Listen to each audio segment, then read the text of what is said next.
आपने सुना होगा कि लाइट वेव और पार्टिकल फॉर्म दोनों में एग्जिस्ट करती है। इसका मतलब ये है कि जब लाइट ट्रैवल करती है तो वो वेव की तरह बिहेव करती है, जैसे समुद्र की लहरें होती हैं। इसी वजह से हमें रिफ्लेक्शन, रिफ्रैक्शन और डिफ्रैक्शन जैसे इफेक्ट्स देखने को मिलते हैं। इसीलिए साइंटिस्ट ने पहले लाइट को एक वेव फॉर्म में ही माना था। और फेमस डबल स्लिट एक्सपेरिमेंट ने ये भी प्रूफ कर दिया था कि लाइट की जो इंटरफेरेंस दिखाती है वो सिर्फ वेव फॉर्म में ही दिखा सकती है। लेकिन वेव थ्योरी में एक प्रॉब्लम थी, फोटो इलेक्ट्रिक इफेक्ट।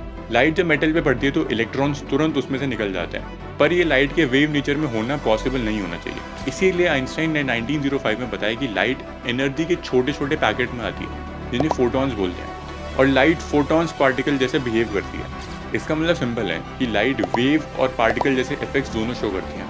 इसीलिए हम कहते हैं कि लाइट में वेव पार्टिकल डुअलिटी है। लेकिन इसका मतलब ये नहीं है कि लाइट एक दिन पार्टिकल जैसा बिहेव करती है और दूसरे दिन वेव जैसा। लाइट असल में एक क्वांटम ऑब्जेक्ट है जो दोनों प्रॉपर्टीज दिखा सकती है।